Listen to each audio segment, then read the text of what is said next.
ఎల్బీనగర్ నియోజకవర్గంలోని మన్సూరాబాద్ కు చెందిన ప్రముఖ బీసీ నాయకులు రామ్కోటి శుక్రవారం కల్వకుంట్ల కవిత సమక్షంలో తెలంగాణ జాగృతిలో చేరారు. బంజారాహిల్స్లోని జాగృతి కార్యాలయంలో అధ్యక్షురాలు కల్వకుంట్ల కవిత రామ్కోటితో పాటు 350 మందికి పైగా జాగృతిలోకి ఆహ్వానించారు. కల్వకుంట్ల కవిత మాట్లాడుతూ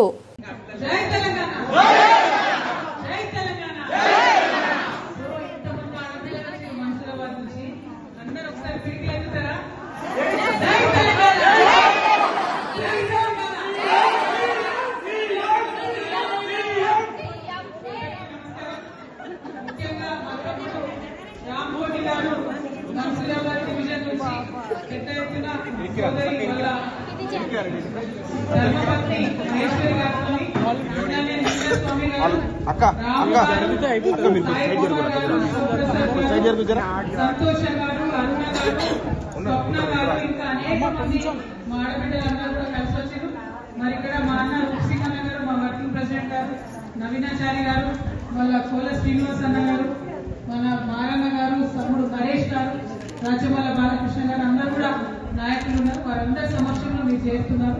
మీ అందరికీ మనస్ఫూర్తిగా స్వాగతం, సుస్వాగతం. మరి ఒకటే గుర్తుపెట్టుకోండి, జాగృతిలో చేరడం అంటే బతుకమ్మ ఆడినట్టు అందంగా కూడా ఉంటుంది, అట్లనే పిడికిలెత్తి పోరాటం చేయాల్సి కూడా ఉంటుంది. ఓకేనా? పోరాటం దేనికోసం? మనకి ఏదైతే 2500 ఇస్తామని ఆడబిడ్డలకు లేకుండా మోసం చేసినట్టు కొట్లాడాల్సి ఉంటుంది. అంతకుముందు అప్పుడో ఇప్పుడో మనకు ప్రసవానికి పోతే ఒక 12,000 రూపాయలు వచ్చేది, కిట్ వచ్చేది. ఇప్పుడు అది వస్తలేదు, బంద్ అయినందుకు కొట్లాట చేయాలి. అవునా కాదు? అట్లనే పేరింటి ఆడపిల్లలకు పెళ్లిలకు కూడా ఇలా తులం బంగారం ఇస్తానని చెప్పింది సీఎం గారు. వచ్చింది అమ్మ ఎవరికైనా? ఒక్క తులం ఎవరికైనా? తులం లేదు, ఈసం లేదు అన్నట్టు అయిపోయింది పరిస్థితి.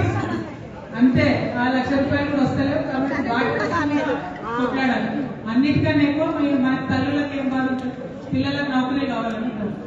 నౌకరీలు సంవత్సరానికి 2 లక్షలు ఇస్తామని చెప్పి ఇలా గద్దెనెక్కినటువంటి వాళ్ళు కనీసం ఒక్క కొత్త ఉద్యోగం కూడా ఎప్పుడు ఇవ్వనటువంటి పరిస్థితి ఉన్నది. దానికోసం కూడా కొట్లాడాలి.